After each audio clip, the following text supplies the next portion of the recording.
Salud amigos, tripulantes de nuestra querida, contaminada y única nave espacial. La misma que, desde la última vez que nos vimos por estos medios, ha dado otra vuelta sobre su eje imaginario y, por supuesto, sigue generando acontecimientos en pleno desarrollo. Algunos muy dramáticos, otros interesantes, pero siempre noticiosos. Pero al menos podemos decir, hoy es viernes, gracias a Dios es viernes. Así que, Shabbat Shalom, Assalamu Alaikum, Pax Vobis. Recuerden, siempre hay que recordar eso.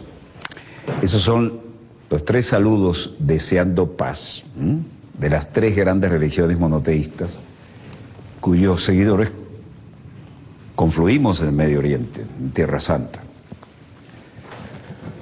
Y ese deseo de paz no siempre está reflejado en lo que les mostramos acá, ¿no? Pero lo llevamos profundamente metabolizado.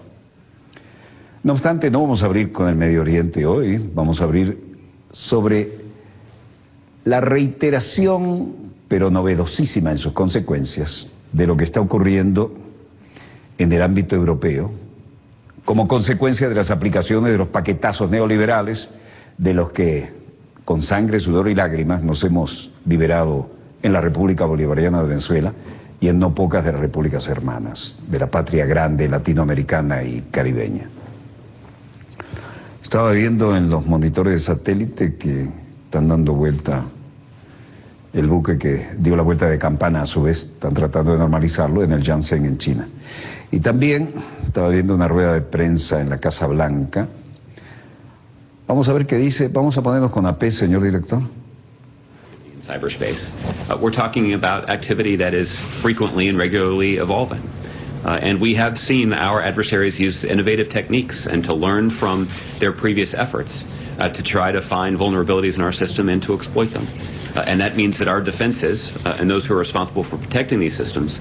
Bueno, tecnicismo respecto a defensa. Vean que está llena hoy, ¿eh? Siendo viernes está llena la sala de prensa. Esto está interesante. Bueno, al menos tenemos una afro donde debía estar la requerida, querida y nunca olvidada Helen Thomas, que era la que de verdad hacía las preguntas que dolían.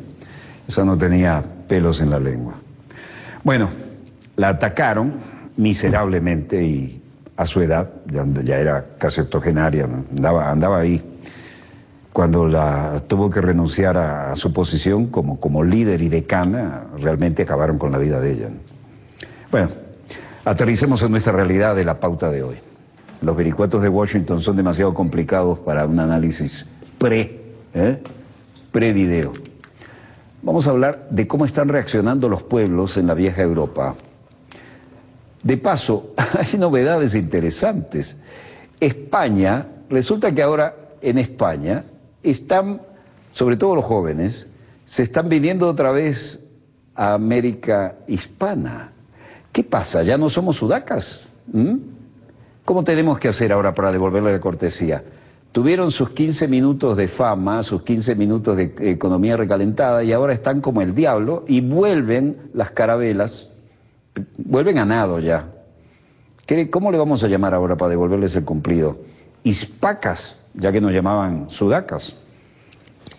Me gusta ese neologismo. Bueno, los hispacas ahora se vienen a nado a América Latina. Están tan mal allá, después que los que iban de aquí a trabajar allá eran llamados sudacas. El nuevo riquismo es malísimo, sobre todo si uno no tiene ideas claras. Nunca es bueno. Pero esos momentos de euforia económica con gente que no tiene los valores claros, pese a toda la historia que tienen detrás, es patético. Y ahora resulta que están tan mal que se vuelven a América. ¿Cómo le llamaremos? ¿Hispacas? No somos tan vengativos, no es que vengativos no somos justicieros, pero tampoco somos tan estúpidos como para escupir para arriba, porque siempre les cae en la cara, como les cae ahora a los hispacas.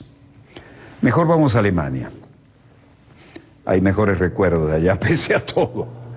Y vamos a mostrarles cómo están las cosas. Globos con las caras de los líderes de las democracias europeas. Elija el suyo. Esto es una protesta ordenada y pacífica en Alemania, en Múnich o München como quieran, y en Garmisch-Partenkirchen. Acá hay un caballero para el lobby de la campaña de la organización One, Andreas Hubers, que dijo: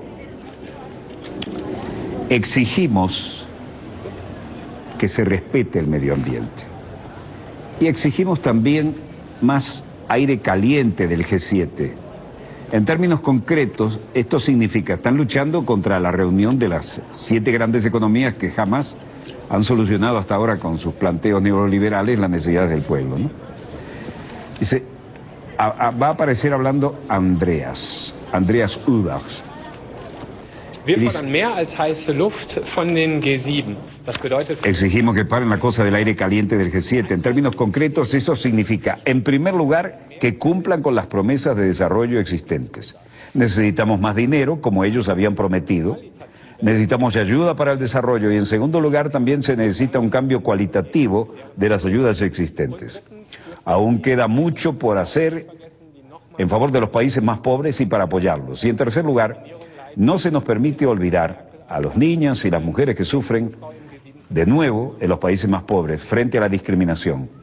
Como anfitrión y como única mujer del G7, no hay que olvidar que la canciller alemana Angela Merkel tiene un papel especial que desempeñar. Y luego, Chris Derksen-Huibert decía, Visión Mundial está aquí en la cumbre del G7 para enviar un mensaje a los líderes del G7. Ellos tienen la oportunidad de este año, en 2015, de hacer una gran diferencia para los niños en el mundo. Vean que los ponen con salvavidas a todos, ¿no? Parece que ninguno se salva de esto.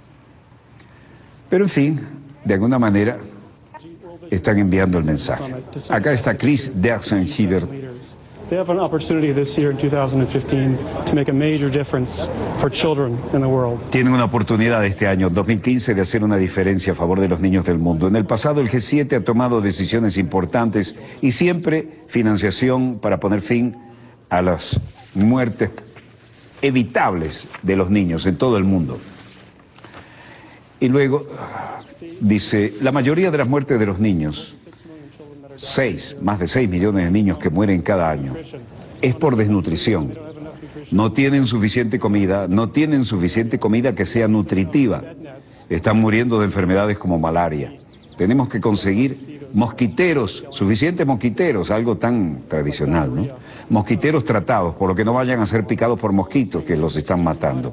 Ellos están muriendo de cosas como la diarrea, y esto tiene que ver con el agua potable, que no es potable, es sucia. Todas estas cosas hay que saber cómo lidiar con ellas y sabemos cómo prevenirlos. Y estamos pidiendo a los líderes del G7, los poderosos que se reúnen aquí, a tomar medidas para salvar la vida de los niños. Christoph Waschenschmidt dice, en el pasado el G7 ha discutido temas de la salud de los niños y había iniciativas y se llevaron a cabo, fueron vistos avances concretos, pero no es suficiente de momento. 6 millones de niños menores de 5 años mueren cada año de diarrea, malaria, neumonía. 6 millones de niños cada año y estamos exigiendo decisiones concretas del G7. Este número debe ser derribado. Ahí está Obama, ¿no? A todos los grandes del G7 le llaman a su conciencia. Oxfam insta al G7 a fijar públicamente un plan para abandonar el uso del carbono. Mira lo que pasaba por allí, un Osprey. Recuerden que les dije, este es el avión que despega como helicóptero cuando coloca los motores en posición vertical con unos rotores gigantescos, ¿no? Pero después que está en posición, los cambia hacia adelante y vuela como avión. Lo llaman el fabricante de viudas, no crean que es la gran cosota, ¿no? Mató demasiados pilotos de prueba y aún después de haber pasado las pruebas, pilotos y paracaidistas que iban atrás, toda la tripulación.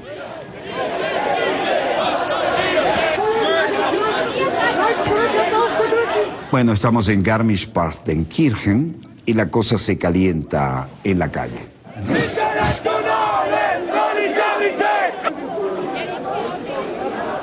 En las manifestaciones frente al G7 y los que protestan ahora pacíficamente son unos 400. La gente pensaba, vamos a darle permiso a 50. Ahí tienen la simulación de un tanque de guerra y lo están quemando, todo un mensaje, ¿no? Nosotros somos pacifistas. ¿Qué son ustedes? Estaremos aquí hasta que la libertad gane. Paren la guerra mundial. Nueva manifestación y campamento en el sur de Alemania contra el G7. Mientras los jefes de Estado de las grandes potencias estaban ahí, los demás hacían sentir sus opiniones.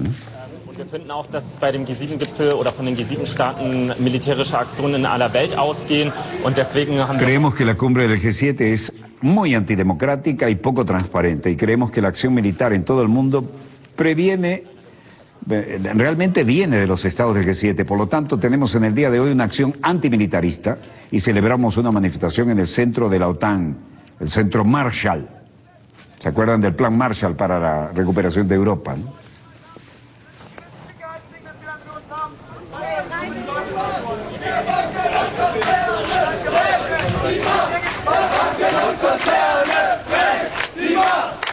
Masivas protestas en Alemania contra la cumbre del G7. Y aquí todo el mundo tenía su mensaje. Sabemos la situación y queremos que se sienta nuestra indignación. Foto de familia.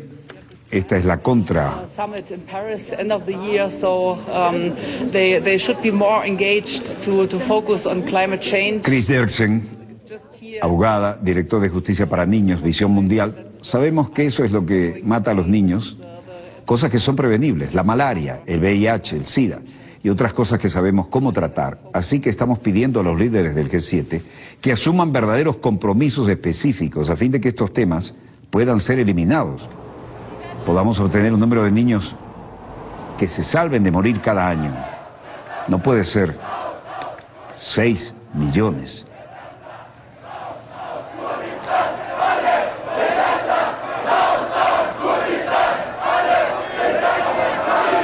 $35.000 personas salieron a las calles de München para protestar contra la cumbre de los 7 países más industrializados del mundo. Frenar el TTIP, salvar el clima, combatir la pobreza, prevenir la muerte innecesaria de los niños.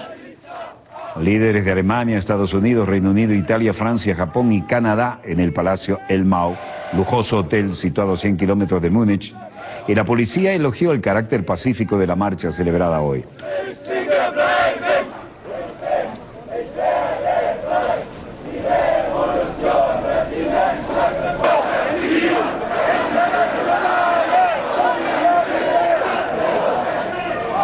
La cosa no paró ni de día ni de noche.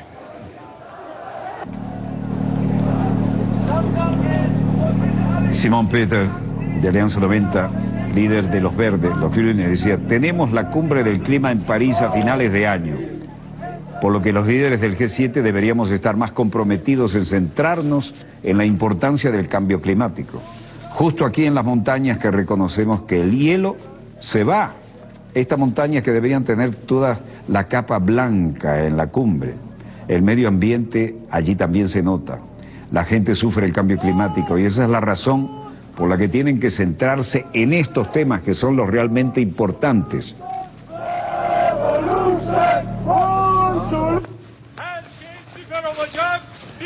Mostraban carteles como "el mundo no es una mercancía". Y ahora estamos en Ankara, Turquía. İşte senin Cumhurbaşkanın Recep Tayyip Erdoğan. Turquía celebra unas elecciones con sabor a plebiscito y el tema es Erdogan. Casi 57 millones de turcos pueden votar en unos comicios dominados por el proceso de paz con la guerrilla kurda. Türkiye'nin dört bir yanından gelerek burayı kendilerine yurt edinen. Onun için bugün buradaki buluşmamızı hemşehrilerimle bir hasret giderme, kucaklaşma. Hazır mıyız? La gran incógnita del Partido Democrático de los Pueblos, tradicionalmente fuerte en las regiones kurdas, que se presenta por primera vez con el objetivo de no ser solo una minoría, sino también una opción de izquierda para todos los turcos. Si logra el umbral del 10% de votos en todo el país, El HDP entraría en el Parlamento con 50 diputados y un grupo propio, lo que dificultaría revalidar su amplia mayoría al AKP, profundamente comprometido para gobernar.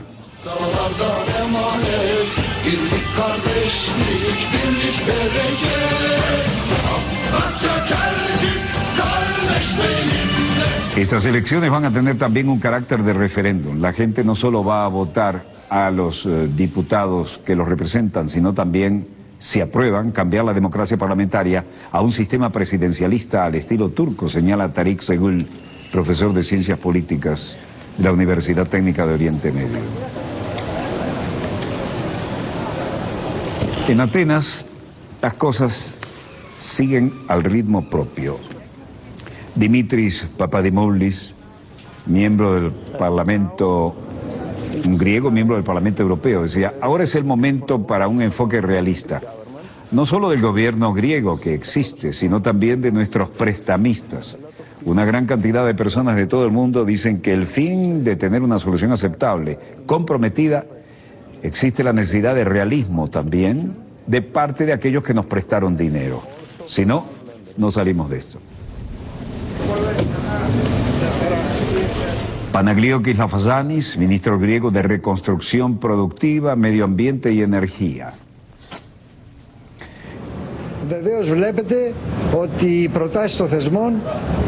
Por supuesto, se ve que las propuestas de las instituciones son contrarias a los de la plataforma política del gobierno. No estamos de acuerdo con estas propuestas de las instituciones. En base a estas propuestas no habrá convergencia ni habrá acuerdo.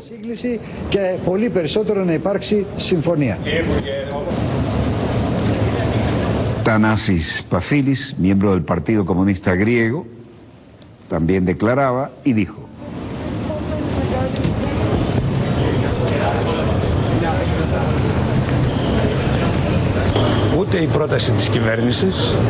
ni la propuesta del gobierno, y más aún la de los prestamistas, pueden ser la base de una discusión en el interés verdadero del pueblo griego. Esto es una guillotina. Por lo tanto, lo que se necesita para el pueblo griego es que decidan abandonar la Unión Europea o tomar la economía en sus propias manos y escribir unilateralmente la deuda. Cualquier otra cosa nos llevará al horno crematorio.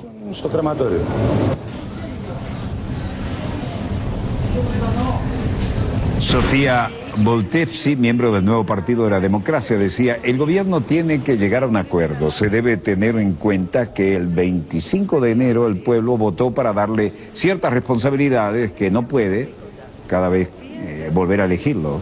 Hay que traer de vuelta a la gente. Se debe asumir la responsabilidad y hacer lo que se tiene que hacer en beneficio del país. Luego apareció uno de los hombres claves, ¿no? Varoufakis, Yanis Varoufakis. Luego, como siempre, sin corbata y llegando en motocicleta, no en una limusina con chofer, y caminando hacia el Ministerio de Finanzas, rodeado, como siempre, de periodistas y camarógrafos. Hágame una pregunta interesante, por lo menos, dijo, ¿no? Bueno, Varoufakis revela que fue amenazado con controles de capital en la primera semana que asumió el cargo. La fecha es de unos 10 días después de que Grecia tuviera que cumplir con sus obligaciones con el Fondo Monetario Internacional por el pago de 4 tramos, 5 a 19 de junio. Los acreedores han dicho en repetidas ocasiones: si no hay acuerdo, no hay dinero del rescate. Pero el nuevo gobierno griego había insistido desde el principio en que las negociaciones con los acreedores durarían hasta finales de junio. Varoufakis reveló que un funcionario le había amenazado con controles de capital en la primera semana en que asumió el cargo. Amenazaron con imponer controles de capital si no firmábamos el memorándum de entendimiento en la primera semana que asumió el cargo de ministro de Finanzas. Bueno, así juegan de sucio los capitales internacionales y sobre todo los que entran por el aro de los paquetazos neoliberales, ¿no? Μέσα από τις οποίες ό,τι κερδίζεται από τον τερματισμό της λιτότητας με τα χαμηλά πρωτογενή πλεονάσματα. Tsipras dice: es obvio que el gobierno griego no puede de ninguna manera aceptar propuestas absurdas que niegan todo lo que se lograría con el fin de la austeridad y superávit primarios. Hay que bajar las duras medidas que afectan más a jubilados, a gente de bajos ingresos y a las familias. La propuesta que me fue dada por el presidente Juncker en nombre de las 3 instituciones el día antes de ayer en Bruselas me sorprendió negativamente.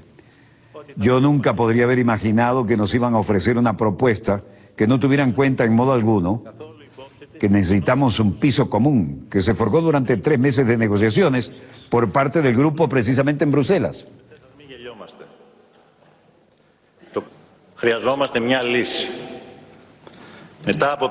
Necesitamos una solución. 5 años después necesitamos una solución concluyente, tanto para Grecia y Europa, una solución que ponga fin a cualquier discusión antes de que Grecia abandone el euro para siempre.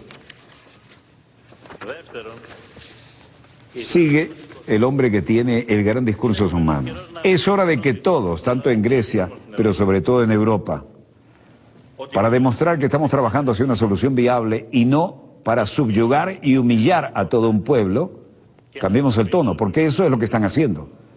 Y si hacen eso, deben saber que tendrán el efecto contrario.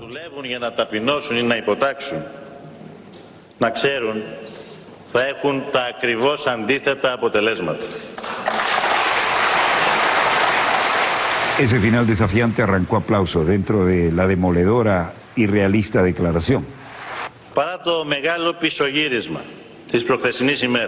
A pesar del retroceso de ayer, estoy convencido de que estamos más cerca que nunca de un acuerdo. Lo que yo sugiero es un cambio en las políticas. Rehn, peso muerto, recuperar la confianza para ver lo que podemos salvar. Y no nos engañemos, la gran batalla no es ahora.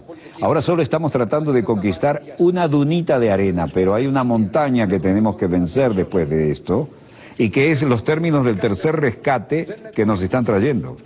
No hay que olvidar que es la gran batalla, esa es la gran batalla. Tsipras califica la propuesta de Bruselas de irreal y absurda. Nos encontramos en la fase final, a la vez más difícil de las negociaciones.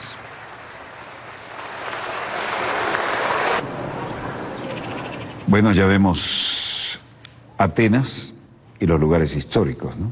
El Acrópolis, el Partenón, la Academia.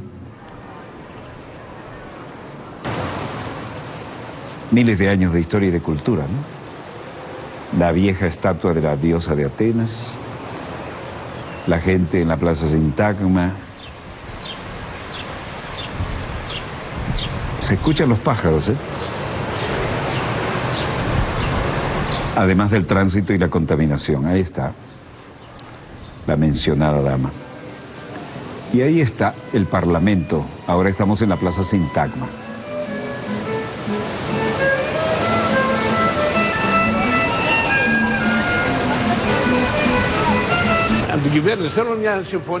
La vieja Atenas sigue en pie. Dimitris dice, queremos que el gobierno cierre un acuerdo para que podamos salir de este callejón sin salida, porque estamos en un limbo y es una vergüenza para Grecia.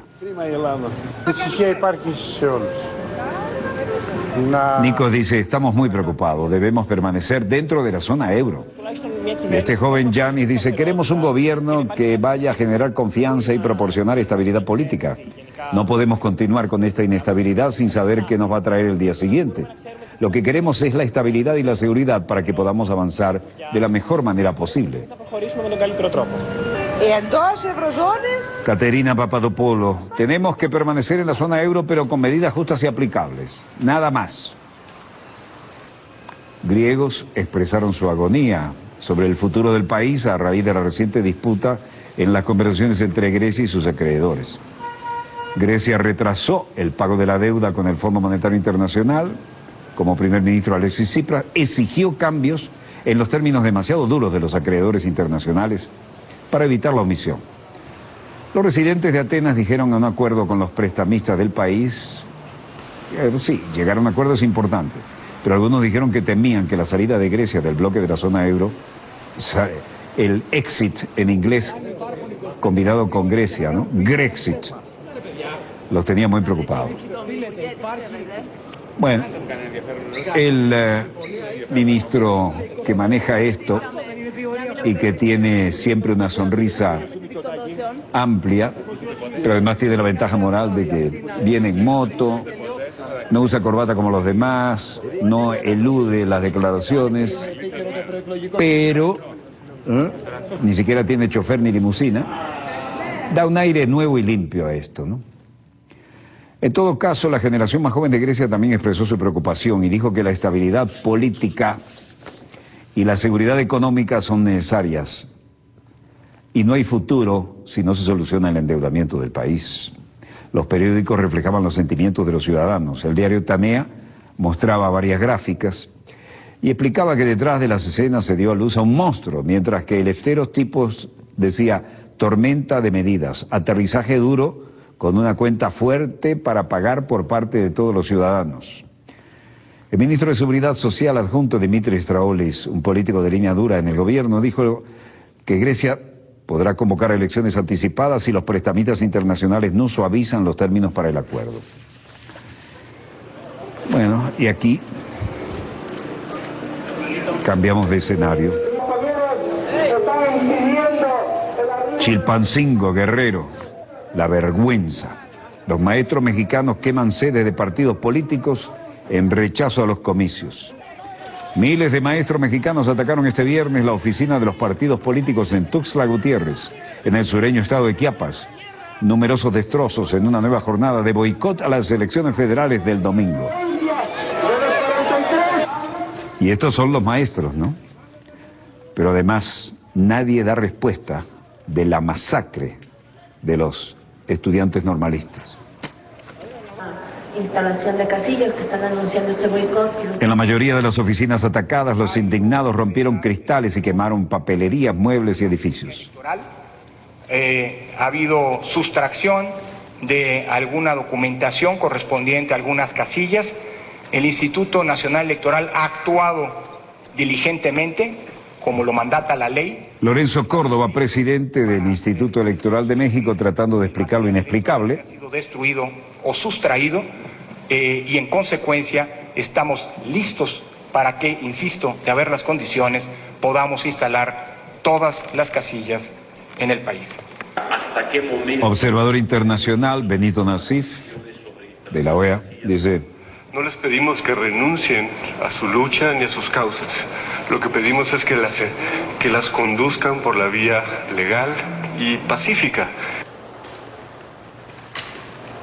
Desastre patético. México y Colombia son dos dolores de cabeza permanente para la patria grande latinoamericana y caribeña.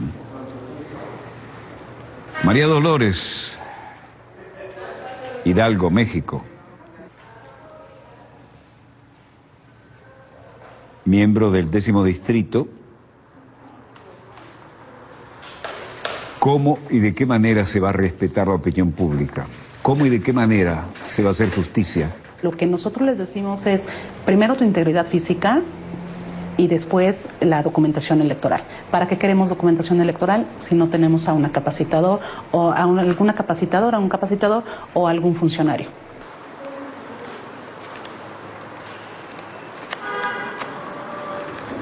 Ricardo Cruz, un residente de Oaxaca, daba una idea de la falta de fe en el sistema, en las autoridades y en cómo funciona todo. Por ahora, todo lo formal se lleva adelante, todo preparado. ¿Qué pasó con las más de 40 vidas de los estudiantes normalistas? Tenemos la versión en la que creemos.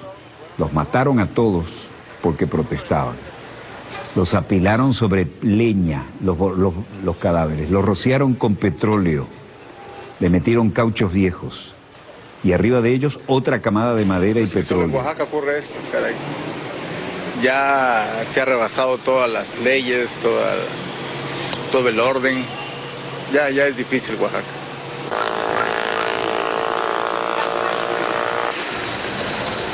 Y luego que quemaron vivos aquellas cuarentena de cadáveres de jóvenes que protestaban por justicia, tomaron las cenizas, las metieron en bolsas y las lanzaron al río. Esa es la versión de una fuente confiable que tenemos. Esto es espantoso.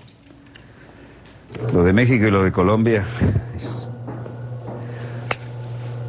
Lamentable, doloroso para la patria grande latinoamericana y caribeña. Bueno, es la hora de un corte. ¿Qué tenemos en los satélites?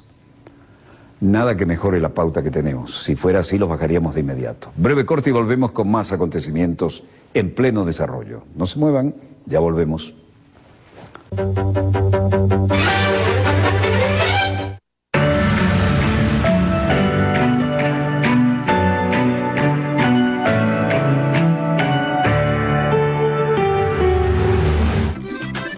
Venezuela se mueve por la paz. Vamos a fortalecer el movimiento por la paz y la vida este sábado 6 de junio en Los Próceres. Junto a tu familia, disfruta de un día divertido. Se realizarán actividades deportivas, culturales y recreativas, así como jornadas de atención de las misiones sociales. Este sábado, caminata por la paz y la vida desde Plaza Venezuela a las 7:30 de la mañana hasta Los Próceres. ¡Te esperamos!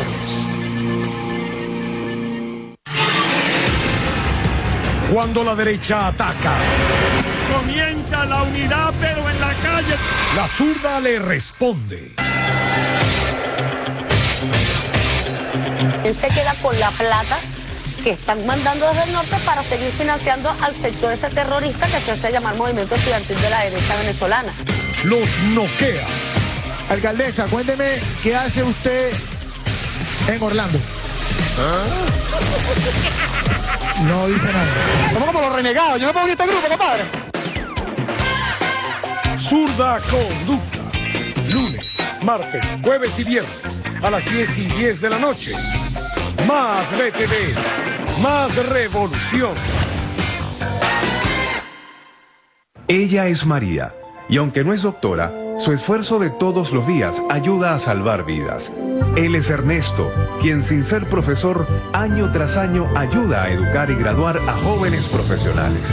Personas que con su trabajo de todos los días renuevan nuestro compromiso de hacer de las telecomunicaciones un servicio que garantice e impulse el desarrollo económico e integral del país. Por eso, hoy queremos celebrar 8 años conectados con el desarrollo productivo de Venezuela.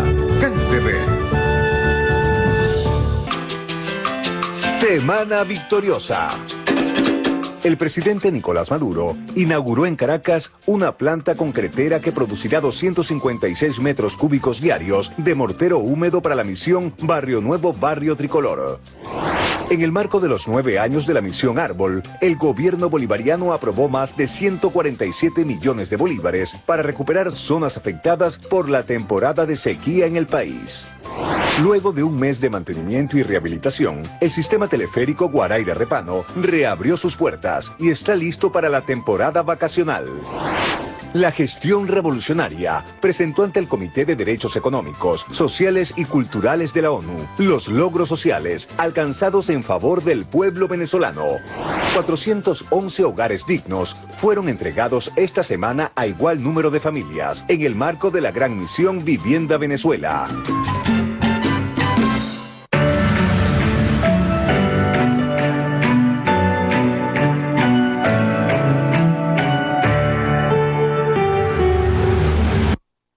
Volvemos con más acontecimientos en pleno desarrollo y la tragedia del río Yangtze, gigantesco histórico río de China, tiende a confirmarse los peores aspectos, ¿no?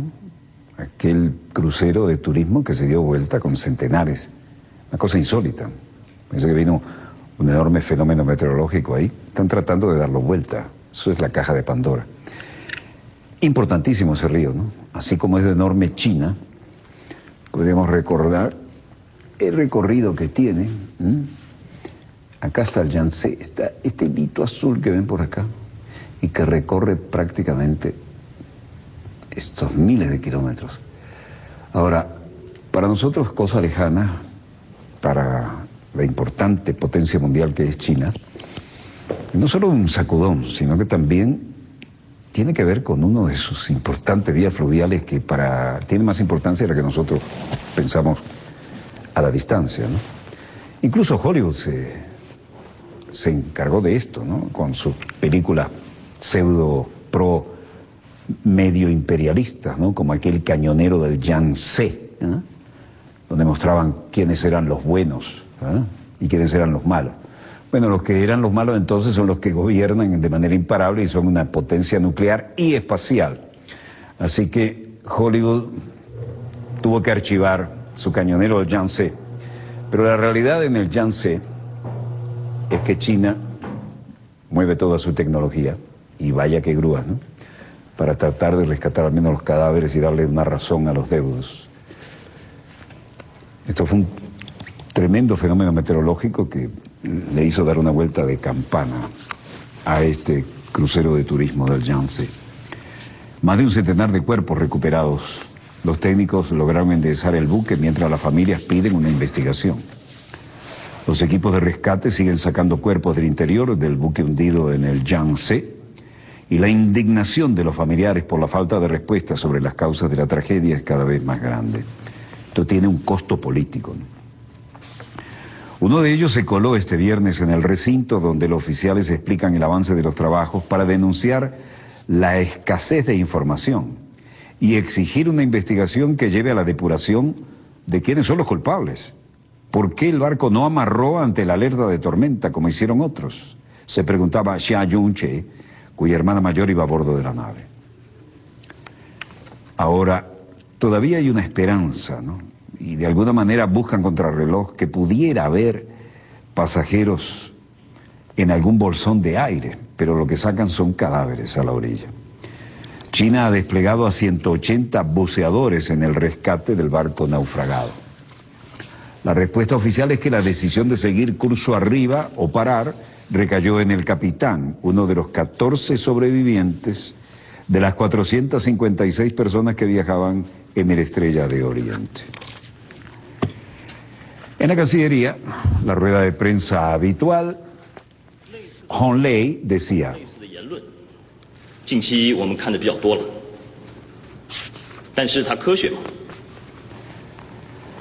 hablaban de una cosa que tiene muy encrispadas las relaciones entre China y Estados Unidos, es la penetración en las páginas web altamente sensibles de Washington, y Washington dice que ese espionaje electrónico fue de China. Y Hong Lei dice: hemos visto muchos informes de medios similares y observaciones, pero ¿son científicos? Sabemos que los ataques de hackers se llevan a cabo de forma anónima a través de las naciones y que es difícil rastrear la fuente. Es irresponsable y poco científico hacer presunciones falsas sin una investigación profunda. China pone constantemente énfasis en el hecho de que China lucha con firmeza contra los ataques de hackers cibernéticos en cualquier forma. China es víctima de ataques de hackers. Nos gustaría llevar a cabo la cooperación internacional para construir un ciberespacio pacífico, seguro y de colaboración. Y esperamos que los Estados Unidos puedan ser menos sospechosos y dejar de hacer presunciones no verificadas y mostrar más confianza y participar más en la cooperación. En suma, China dice que es irresponsable la acusación de pirateo electrónico que lanzó Estados Unidos.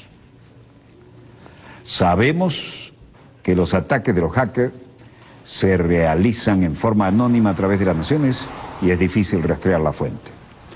Washington, el edificio Theodore Roosevelt, muy significativo. Y aquí, Jeff Pollack, contratista del gobierno,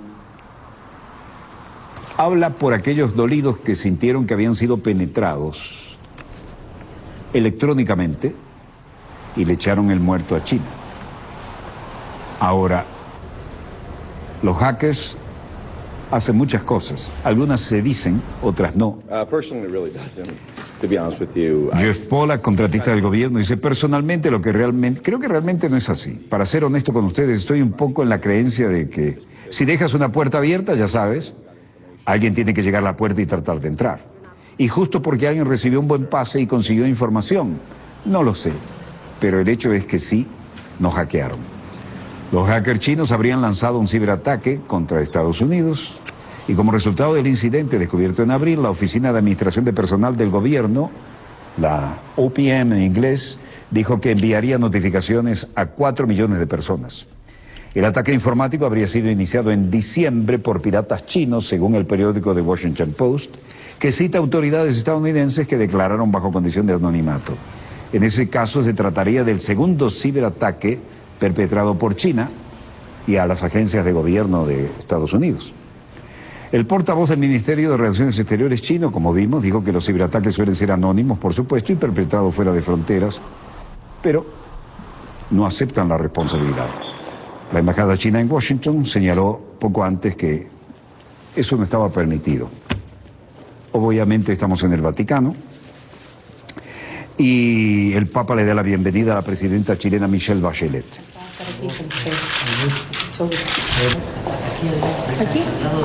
Mientras Bachelet aborda una crisis de confianza con el Papa, dice que la Iglesia será considerada en la nueva Constitución. Espléndida calificó la presidenta Michelle Bachelet la reunión sostenida este viernes con el Papa Francisco, en la que aseguró abordaron la crisis de confianza que vive el país y el rol de la Iglesia en los cambios que se realizan. Fue una reunión donde él ha sido extraordinariamente cariñoso, informado y en ese sentido apoyador de todo proceso que permita hacer de Chile una patria más justa, más solidaria, donde nuestros compatriotas puedan salir de la desigualdad y vivir una vida más feliz, indicó la mandataria. Presentó a los miembros de la alta delegación que la acompañaban. En este sentido, la presidenta informó que durante la reunión intercambiaron reflexiones sobre lo que están haciendo en Chile, que él conoce al detalle, dijo, y que entiende el sentido profundo de las transformaciones que queremos para que cada uno de nuestros habitantes pueda vivir mejor. Asimismo, uno de los aspectos centrales que se tocaron en el encuentro fue la crisis de confianza y representatividad que se vive en la política, por lo que ambas autoridades abordaron de qué manera y con quiénes tenemos un rol desde la política o desde la moral, de manera que podamos contribuir a hacer sociedades más cohesionadas, más unificadas y más convencidas de que el valor de lo colectivo es un valor importante. Nosotros somos iglesia de Chile y el fin del mundo que hemos tratado de preservar como patrimonio de la humanidad. El intercambio de regalos, como es tradicional. En el encuentro, además, manifestaron su interés en la discusión del proceso constituyente, una nueva constitución donde también las iglesias puedan dar a conocer su percepción, sus perspectivas, cosa que sin duda yo le he asegurado, informó Bachelet. Foto para la posteridad. Justamente cuando hemos hablado del proceso constituyente, hemos hablado de que participen los distintos exponentes. El intercambio gran, Rosario. La reunión ahora continúa con el almuerzo en el restaurante La Verenda del Hotel Columbus, donde la delegación chilena rinde homenaje a autoridades vaticanas. Muchas gracias.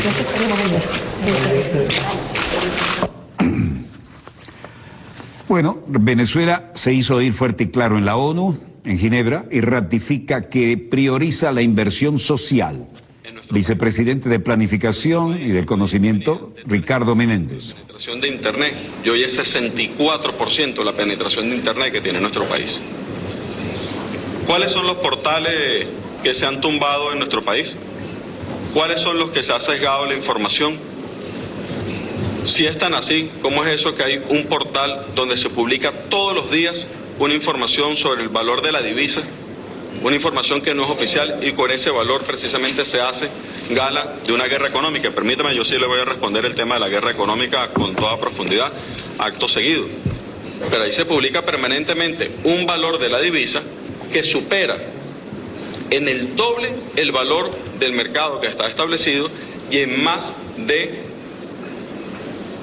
30 veces el valor de nuestra divisa oficial. En más de 30 veces. Y usted lo debe saber porque eso ocurre en las casas de cambio en Cúcuta, que es donde ocurre precisamente buena parte de la operación de todo ese sistema cambiario en nuestro país. ¿Qué quiere significar esto y la importancia que tiene? Antes de responder a la guerra económica, me parece muy interesante el enfoque que usted hace. Eso es parte del enfoque desde el punto de vista conceptual, de cómo la guerra económica forman parte de un concepto desde el punto de vista geopolítico. Yo voy a responder a eso, pero no puedo dejar de decir algo antes de ello. Fíjense. Este espacio es un espacio muy delicado. Es un espacio sumamente importante. donde estamos todos asistiendo de buena fe a conversar, a discutir, a ver los indicadores, ver cómo vamos las cosas, aprender, que se aprenda de lo que hemos hecho humildemente. Sin embargo, cuando se hacen juicios valorativos, se está tomando posición. Y eso es profundamente delicado. Cuando se hace un juicio de valor, cuando se dice, por ejemplo, ¿qué es eso de la guerra económica? En lugar de atacar los problemas de la eficiencia, en lugar de atacar los problemas de corrupción, se está haciendo un juicio de valor. Cuando se agarra, por ejemplo, y se dice, eso de la guerra económica no es más que un pretexto, se está haciendo un juicio de valor.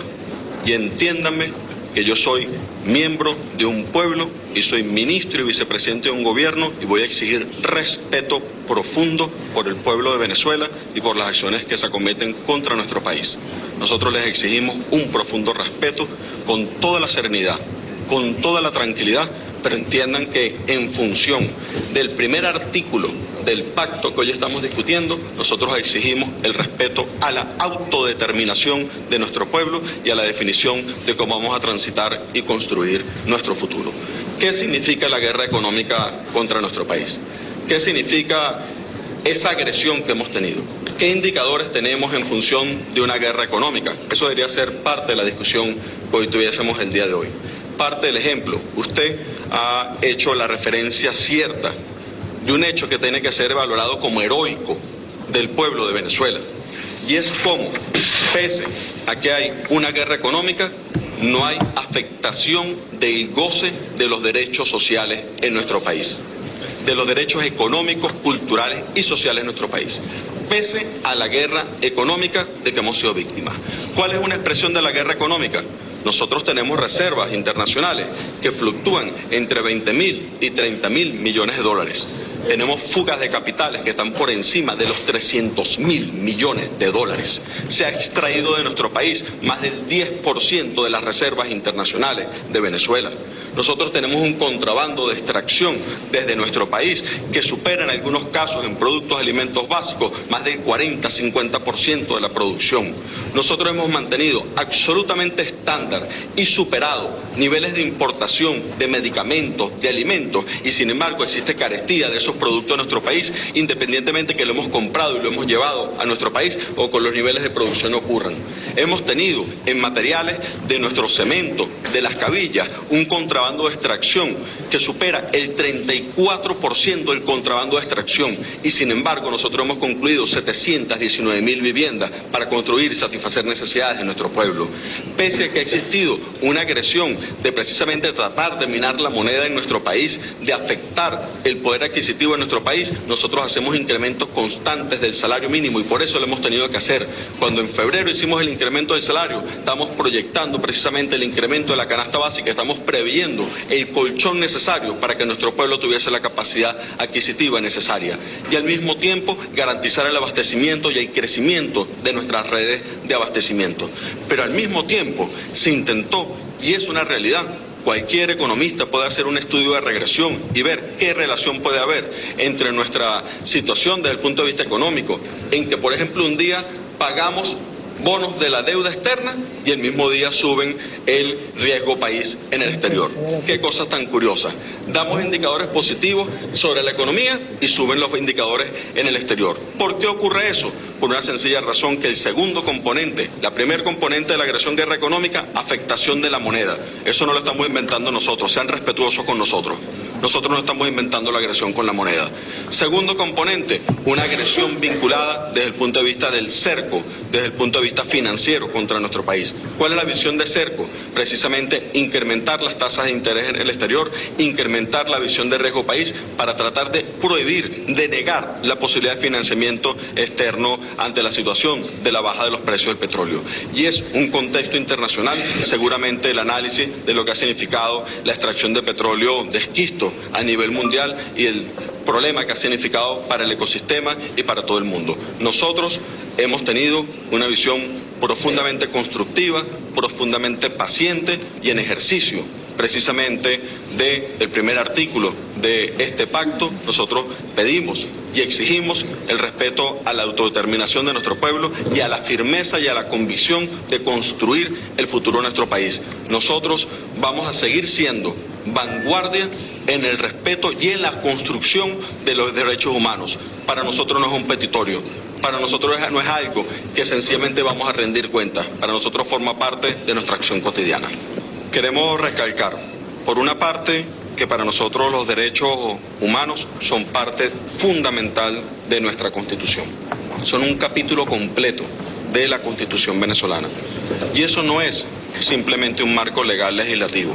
Ese marco legal legislativo se traslada al Plan de la Patria, que es la construcción que tenemos en los próximos años, y en la acción concreta de los planes de desarrollo anuales de nuestro gobierno y en la acción cotidiana de nuestro país. Es decir, que todo, absolutamente, cuanto hacemos cotidianamente, tiene que ver precisamente con los derechos humanos, porque es nuestra doctrina desde el punto de vista de vida. Para nosotros no existe nada, absolutamente fuera del ser humano.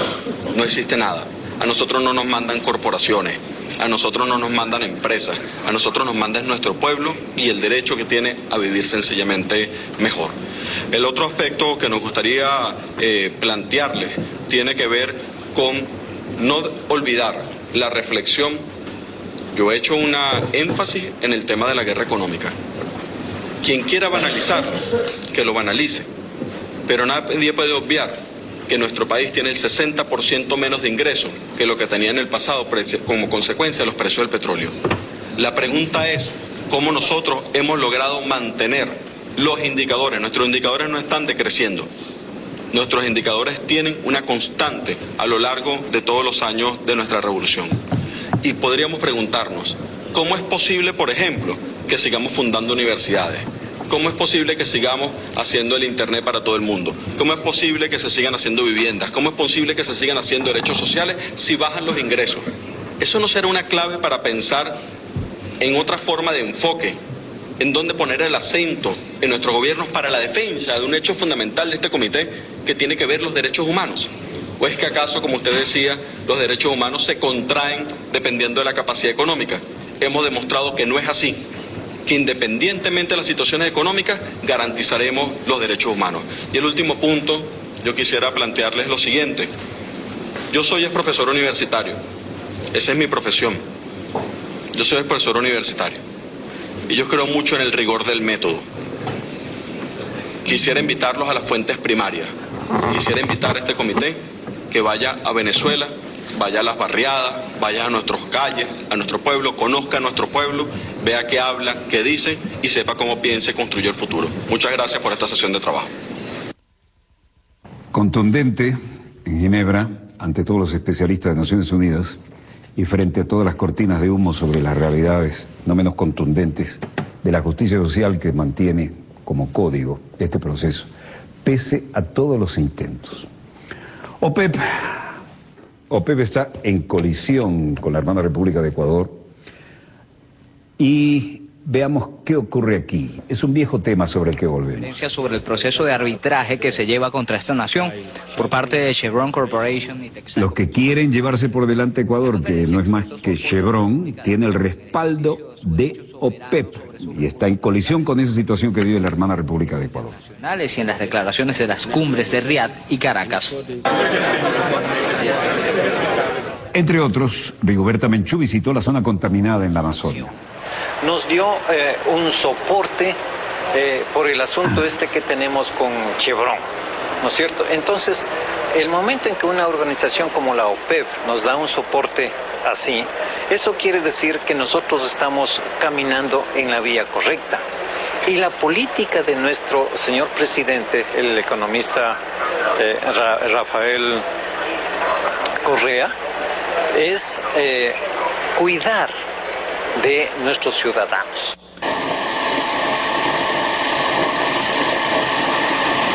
Rigoberta Menchú, acompañada de la ministra de Medio Ambiente, Lorena Tapia, recorrieron la zona en la que es evidentísimo el daño ecológico que ha hecho la petrolera transnacional, y vaya que es cierto, estuvimos allí. Que afecta a muchos países de América Latina. Estoy respondiendo una invitación del Estado ecuatoriano. Estoy respondiendo una invitación de las comunidades que con su tenacidad, su ejemplo, acudieron a la justicia y por eso iniciaron un juicio contra la Chevron por todos los daños que dejaron aquí por más de 30 años. La Chevron es la compañía más contaminante del mundo y es acusada de haber ocasionado graves daños ambientales y sociales en la zona amazónica ecuatoriana durante los años 1964 a 1992. En 2013, la justicia ecuatoriana condenó la citada petrolera a pagar una altísima cantidad de millones de dólares y esta ha estado arrastrando los pies. Vean lo que hacen con las lagunas. Sacaron allí el petróleo, lo dejaron perder entre la selva, pensando que nadie se iba a doler con esto. Había que pasar sobre tronquitos, como pueden ver, para llegar a alguna de estas lagunas que después taparon con tierra y eran verdaderas piscinas de elementos contaminantes. La naturaleza es noble y vean cómo hay que pasar ahí, sobre troncos flotantes para llegar, tomados de ese cable que está a la derecha. Pero la contaminación está allí, permanentemente allí.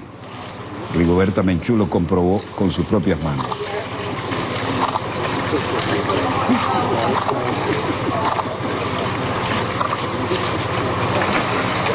Siguiente pregunta, por favor. Me impacta mucho si esto ocurrió a lo largo de más de 30 años. Y como si hubiera sido ayer. De veras, esta mano huele a gasolina.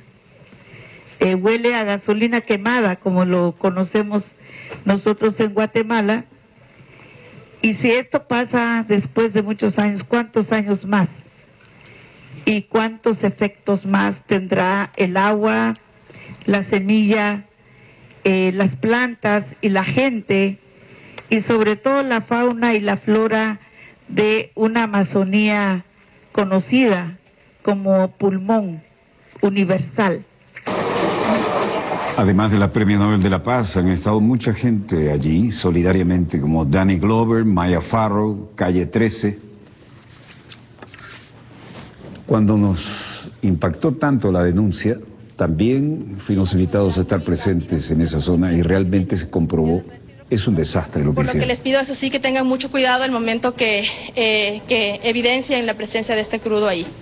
Y pues nada, de manera ordenada les invito a todos a evidenciar esto que nos ha dejado acá Chevron Texaco.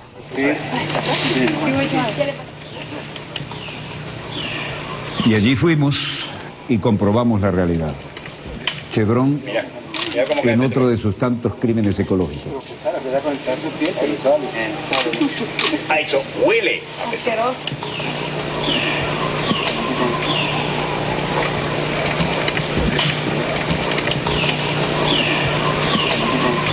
Eso es lo que Chevron ha negado permanentemente. Lo que sentí ahí como indignación hizo que tapara mi propio audio porque Chevron se lo merecía, pero no era el momento de decirlo. Quiero mostrarles algo que trajimos de allá. Y se lo quiero mostrar aquí, en el estudio. Esto, vaya, ya se había adherido al plexiglas, ¿no? Son las costras de petróleo, mucho más altas que estas, ¿no?, que flotan sobre las lagunas donde trataron de esconder toda su contaminación. Esto fue sacado con una pala de hacer pozos. Y esa es la parte más fina de la capa contaminadora sobre lo que debía ser agua en un medio ambiente ecológico.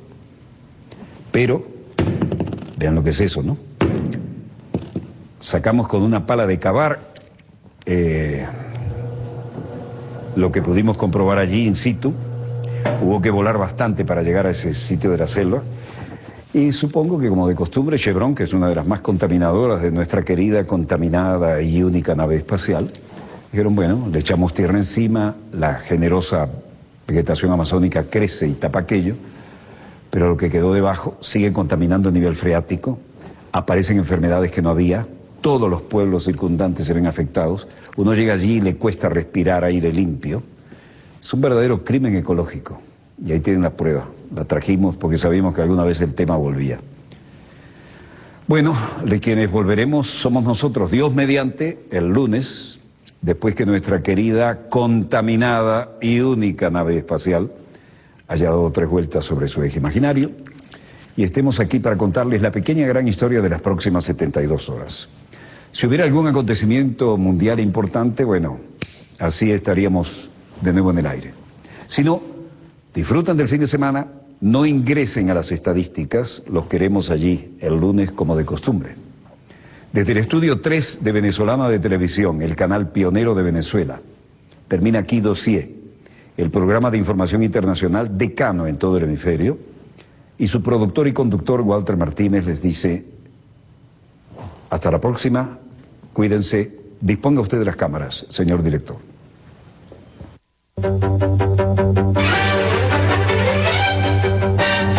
Personal del gobierno, la OPM en inglés, dijo que enviaría notificaciones a 4 millones de personas.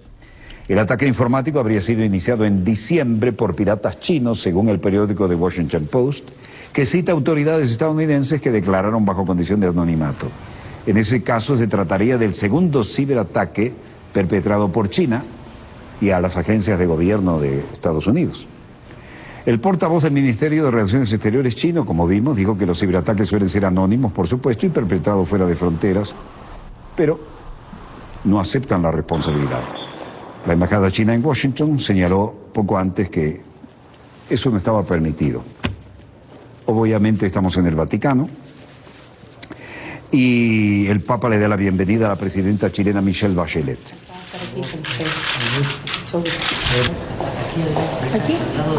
Mientras Bachelet aborda una crisis de confianza con el Papa, dice que la Iglesia será considerada en la nueva Constitución.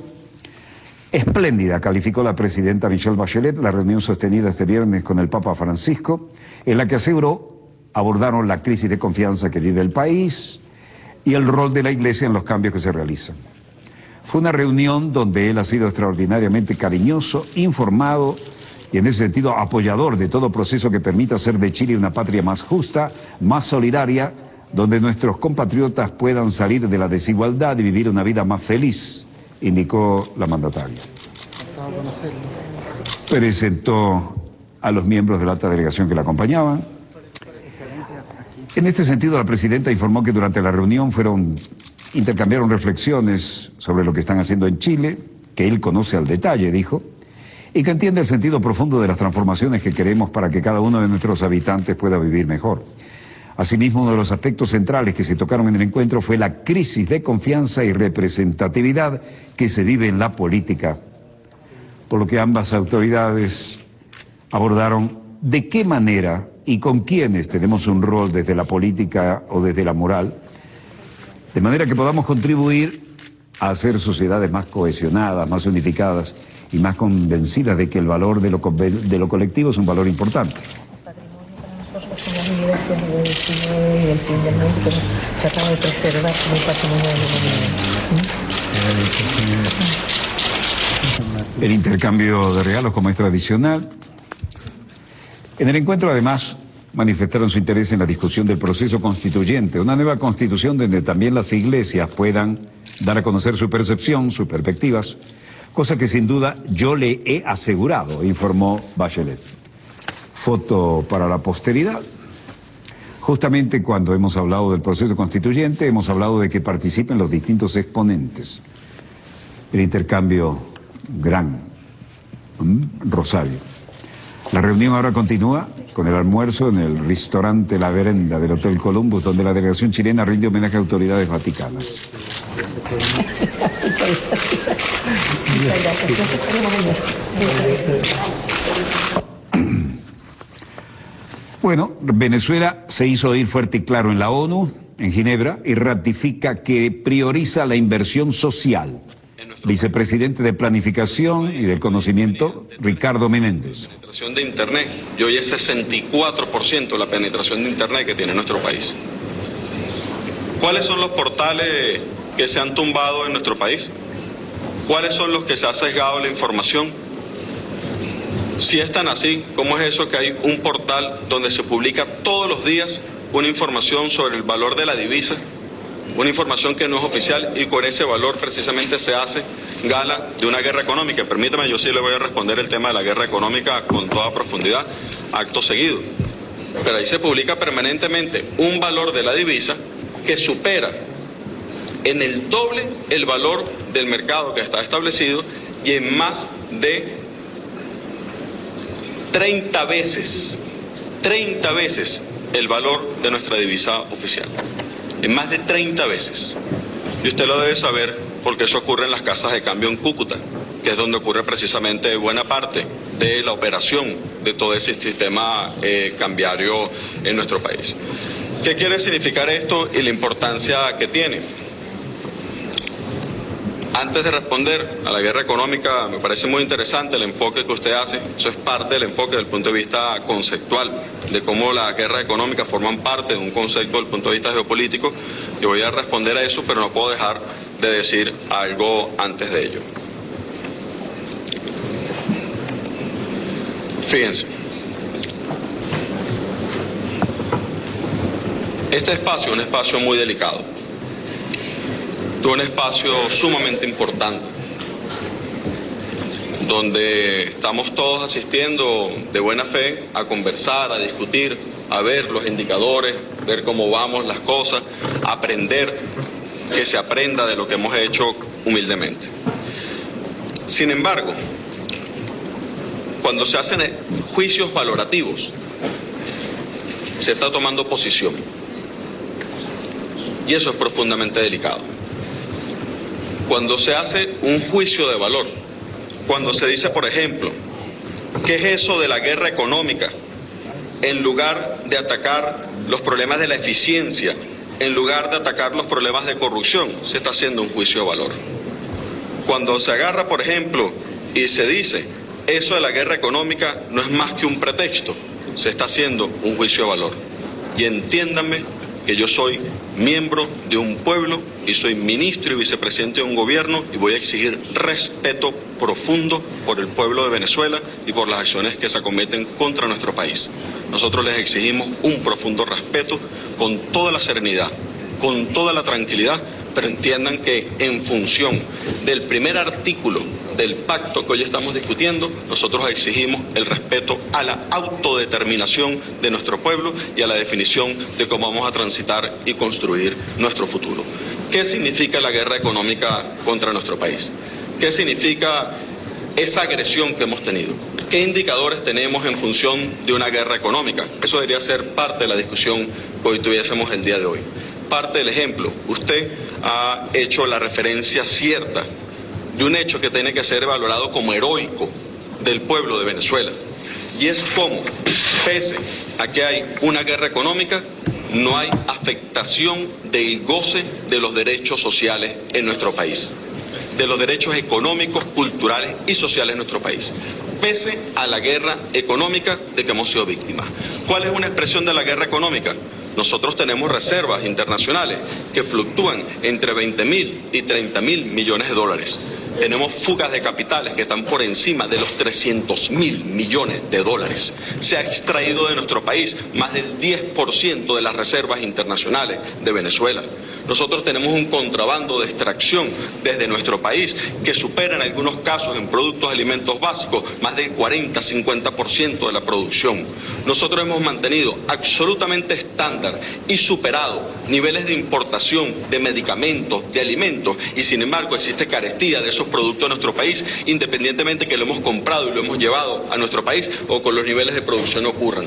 Hemos tenido en materiales de nuestro cemento, de las cabillas, un contrabando de extracción que supera el 34% del contrabando de extracción, y sin embargo nosotros hemos concluido 719.000 viviendas para construir y satisfacer satisfacer necesidades de nuestro pueblo.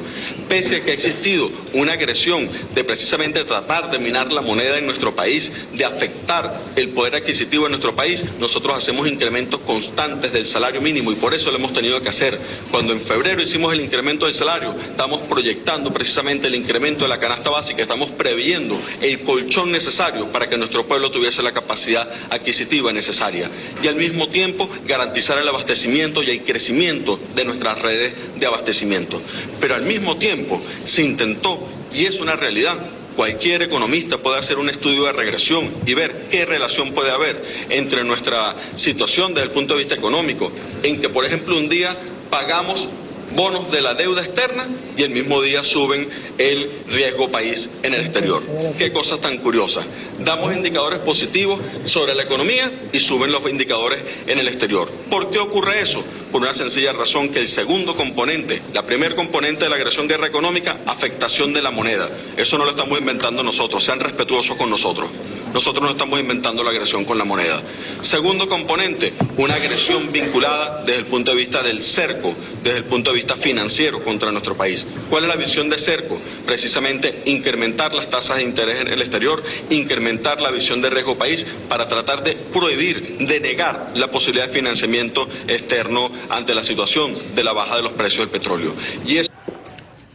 Tomaron las cenizas, las metieron en bolsas y las lanzaron al río. Esa es la versión de una fuente confiable que tenemos. Esto es espantoso. Lo de México y lo de Colombia es lamentable y doloroso para la patria grande latinoamericana y caribeña. Bueno, es la hora de un corte. ¿Qué tenemos en los satélites? Nada que mejore la pauta que tenemos. Si fuera así, los bajaríamos de inmediato. Breve corte y volvemos con más acontecimientos en pleno desarrollo. No se muevan, ya volvemos.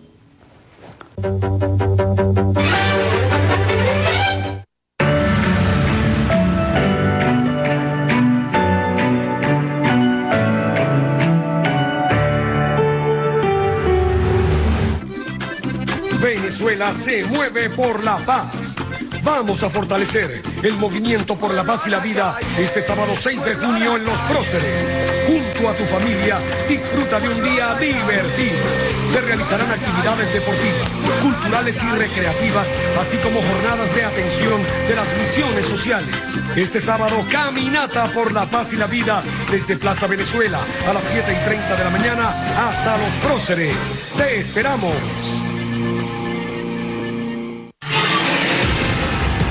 Cuando la derecha ataca, comienza la unidad, pero en la calle. La zurda le responde. Él se queda con la plata que están mandando desde el norte para seguir financiando al sector ese terrorista que se hace llamar Movimiento Estudiantil de la Derecha Venezolana. Los noquea. Alcaldesa, cuénteme qué hace usted en Orlando. No dice nada. Somos como los renegados. Yo me pongo en este grupo, compadre. Zurda Conducta. Lunes, martes, jueves y viernes a las 10:10 de la noche. Más BTV. Más revolución. Ella es María, y aunque no es doctora, su esfuerzo de todos los días ayuda a salvar vidas. Él es Ernesto, quien sin ser profesor, año tras año ayuda a educar y graduar a jóvenes profesionales. Personas que con su trabajo de todos los días renuevan nuestro compromiso de hacer de las telecomunicaciones un servicio que garantice e impulse el desarrollo económico e integral del país. Por eso, hoy queremos celebrar 8 años conectados con el desarrollo productivo de Venezuela. CanTV. Semana Victoriosa. El presidente Nicolás Maduro inauguró en Caracas una planta concretera que producirá 256 metros cúbicos diarios de mortero húmedo para la misión Barrio Nuevo Barrio Tricolor.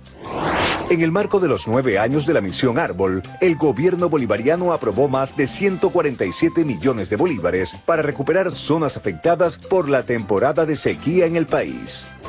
Luego de un mes de mantenimiento y rehabilitación, el sistema teleférico Guaraira-Repano reabrió sus puertas y está listo para la temporada vacacional.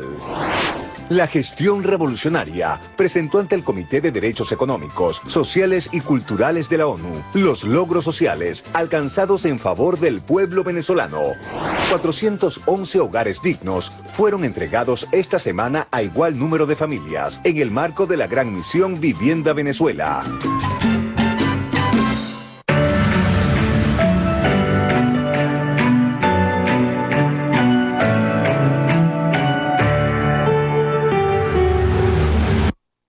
Volvemos con más acontecimientos en pleno desarrollo y la tragedia del río Yangtze, gigantesco histórico río de China, tiende a confirmarse los peores aspectos, ¿no? Aquel crucero de turismo que se dio vuelta con centenares, una cosa insólita. Pensé que vino un enorme fenómeno meteorológico ahí, están tratando de darlo vuelta, eso es la caja de Pandora. Importantísimo ese río, ¿no? Así como es de enorme China, podríamos recordar el recorrido que tiene. Acá está el Yangtze, está este hito azul que ven por acá y que recorre prácticamente estos miles de kilómetros. Ahora, para nosotros cosa lejana, para la importante potencia mundial que es China, no solo un sacudón, sino que también tiene que ver con uno de sus importantes vías fluviales que tiene más importancia de la que nosotros pensamos a la distancia, ¿no? Incluso Hollywood se encargó de esto, ¿no? Con sus películas pseudo pro medio imperialistas, ¿no? Como aquel Cañonero del Yangtze, ¿eh? Donde mostraban quiénes eran los buenos, ¿eh? Y quiénes eran los malos. Bueno, los que eran los malos entonces son los que gobiernan de manera imparable y son una potencia nuclear y espacial. Así que Hollywood tuvo que archivar su Cañonero del Yangtze. Pero la realidad en el Yangtze es que China mueve toda su tecnología, y vaya que grúas, ¿no?, para tratar de rescatar al menos los cadáveres y darle una razón a los deudos. Esto fue un tremendo fenómeno meteorológico que le hizo dar una vuelta de campana a este crucero de turismo del Yangtze. Más de un centenar de cuerpos recuperados. Los técnicos lograron enderezar el buque mientras las familias piden una investigación.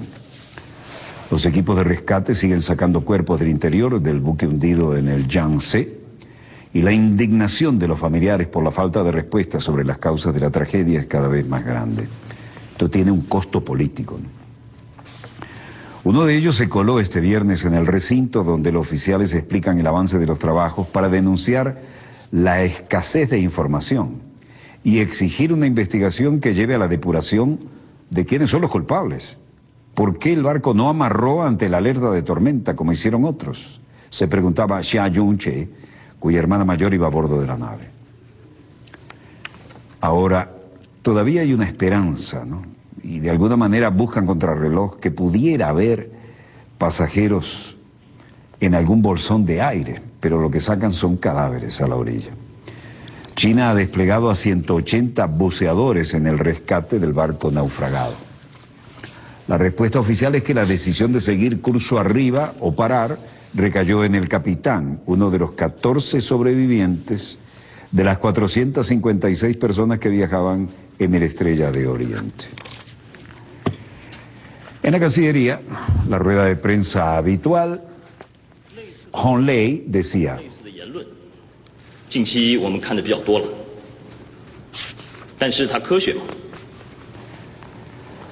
hablaban de una cosa que tiene muy encrispadas las relaciones entre China y Estados Unidos, es la penetración en las páginas web altamente sensibles de Washington, y Washington dice que ese espionaje electrónico fue de China. Y Hong Lei dice: hemos visto muchos informes de medios similares y observaciones, pero ¿son científicos? Sabemos que los ataques de hackers se llevan a cabo de forma anónima a través de las naciones y que es difícil rastrear la fuente. Es irresponsable y poco científico hacer presunciones falsas sin una investigación profunda. China pone constantemente énfasis en el hecho de que China lucha con firmeza contra los ataques de hackers cibernéticos en cualquier forma. China es víctima de ataques de hackers. Nos gustaría llevar a cabo la cooperación internacional para construir un ciberespacio pacífico, seguro y de colaboración. Y esperamos que los Estados Unidos puedan ser menos sospechosos y dejar de hacer presunciones no verificadas y mostrar más confianza y participar más en la cooperación. En suma, China dice que es irresponsable la acusación de pirateo electrónico que lanzó Estados Unidos. Sabemos que los ataques de los hackers se realizan en forma anónima a través de las naciones y es difícil rastrear la fuente. Washington, el edificio Theodore Roosevelt, muy significativo. Y aquí, Jeff Pollack, contratista del gobierno, habla por aquellos dolidos que sintieron que habían sido penetrados electrónicamente y le echaron el muerto a China. Ahora, los hackers hacen muchas cosas. Algunas se dicen, otras no. Jeff Pollack, contratista del gobierno, dice: personalmente creo que realmente no es así. Para ser honesto con ustedes, estoy un poco en la creencia de que si dejas una puerta abierta, ya sabes, alguien tiene que llegar a la puerta y tratar de entrar. Y justo porque alguien recibió un buen pase y consiguió información, no lo sé. Pero el hecho es que sí, nos hackearon. Los hackers chinos habrían lanzado un ciberataque contra Estados Unidos y como resultado del incidente descubierto en abril, la Oficina de Administración de en las manifestaciones frente al G7 y los que protestan ahora pacíficamente son unos 400. La gente pensaba, vamos a darle permiso a 50. Ahí tienen la simulación de un tanque de guerra y lo están quemando, todo un mensaje, ¿no? Nosotros somos pacifistas. ¿Qué son ustedes? Estaremos aquí hasta que la libertad gane. Paren la guerra mundial. Nueva manifestación y campamento en el sur de Alemania contra el G7. Mientras los jefes de Estado de las grandes potencias estaban ahí, los demás hacían sentir sus opiniones.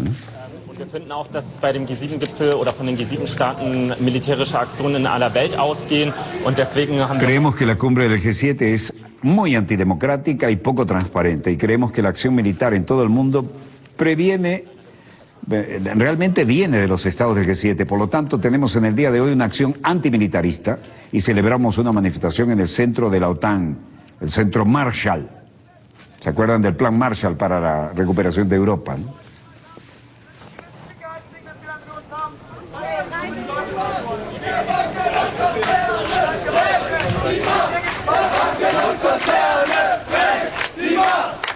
Masivas protestas en Alemania contra la cumbre del G7. Y aquí todo el mundo tenía su mensaje. Sabemos la situación y queremos que se sienta nuestra indignación.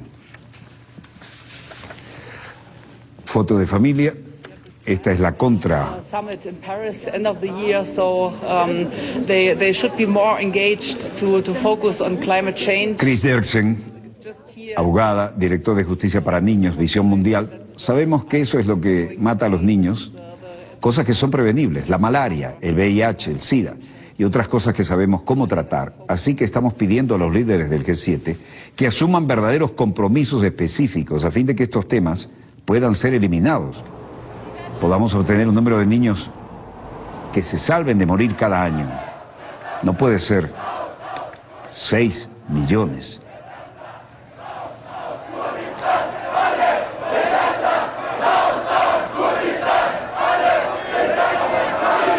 $35.000 personas salieron a las calles de München para protestar contra la cumbre de los 7 países más industrializados del mundo. Frenar el TTIP, salvar el clima, combatir la pobreza, prevenir la muerte innecesaria de los niños. Líderes de Alemania, Estados Unidos, Reino Unido, Italia, Francia, Japón y Canadá en el Palacio El Mau, lujoso hotel situado a 100 kilómetros de Múnich, y la policía elogió el carácter pacífico de la marcha celebrada hoy.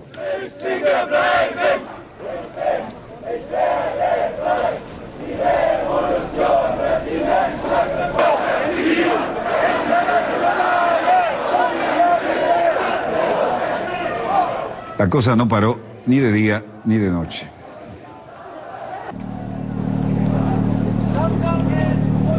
Simón Peter, de Alianza 90, líder de los Verdes, los Grünes, decía: tenemos la cumbre del clima en París a finales de año, por lo que los líderes del G7 deberíamos estar más comprometidos en centrarnos en la importancia del cambio climático.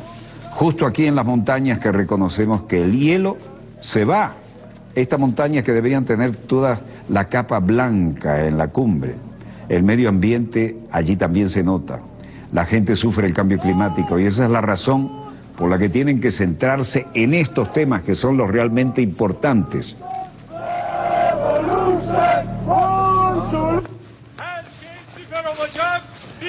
Mostraban carteles como "el mundo no es una mercancía". Y ahora estamos en Ankara, Turquía.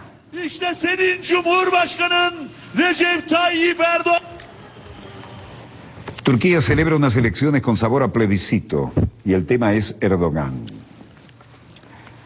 Casi 57 millones de turcos pueden votar en unos comicios dominados por el proceso de paz con la guerrilla kurda. Türkiye'nin dört bir yanından gelerek burayı kendilerine yurt edinen.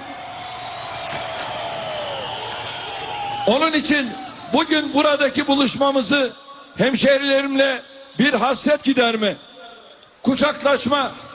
¿Hazır mıyız? La gran incógnita del Partido Democrático de los Pueblos, tradicionalmente fuerte en las regiones kurdas, que se presenta por primera vez con el objetivo de no ser solo una minoría, sino también una opción de izquierda para todos los turcos.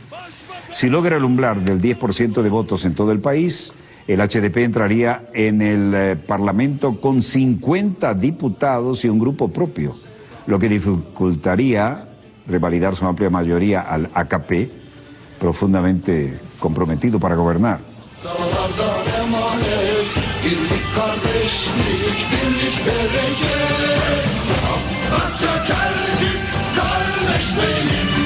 Estas elecciones van a tener también un carácter de referéndum. La gente no solo va a votar a los diputados que los representan, sino también, si aprueban, cambiar la democracia parlamentaria a un sistema presidencialista al estilo turco, señala Tariq Segül, profesor de Ciencias Políticas de la Universidad Técnica de Oriente Medio.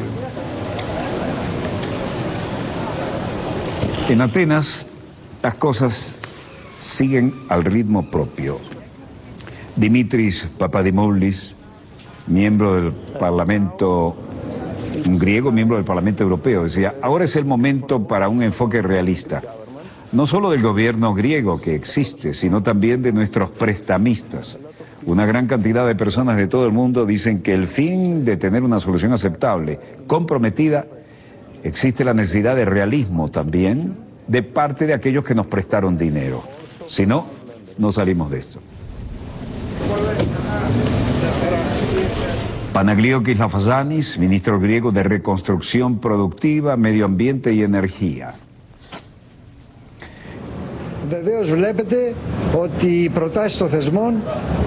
Por supuesto, se ve que las propuestas de las instituciones son contrarias a los de la plataforma política del gobierno. No estamos de acuerdo con estas propuestas de las instituciones. En base a estas propuestas no habrá convergencia ni habrá acuerdo.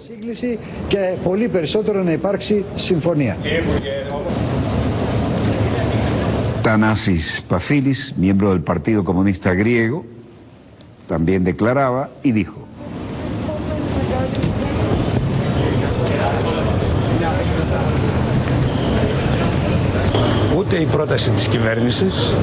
ni la propuesta del gobierno, y más aún la de los prestamistas, pueden ser la base de una discusión en el interés verdadero del pueblo griego. Esto es una guillotina. Por lo tanto, lo que se necesita para el pueblo griego es que decidan abandonar la Unión Europea o tomar la economía en sus propias manos y escribir unilateralmente la deuda. Cualquier otra cosa nos llevará al horno crematorio.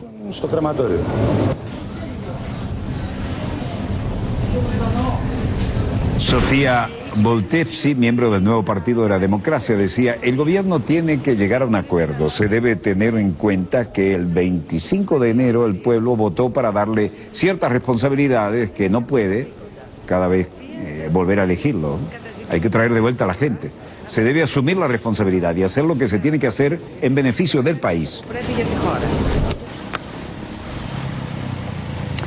Luego apareció uno de los hombres claves, ¿no? Varoufakis, Yanis Varoufakis.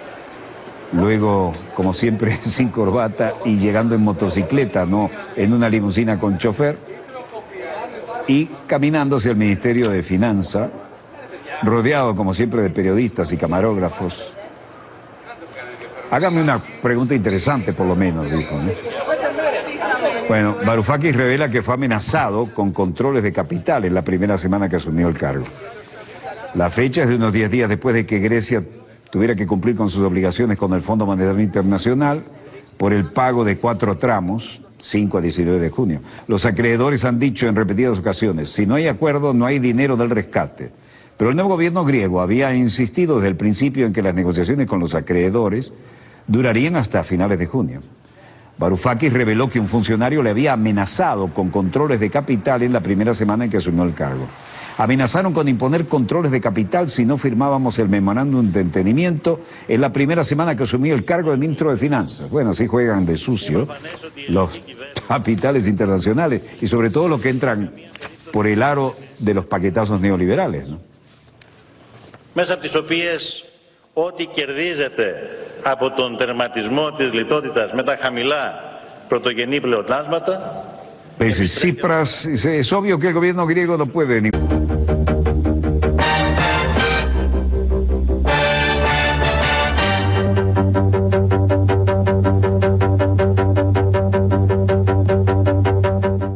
Salud, amigos, tripulantes de nuestra querida, contaminada y única nave espacial.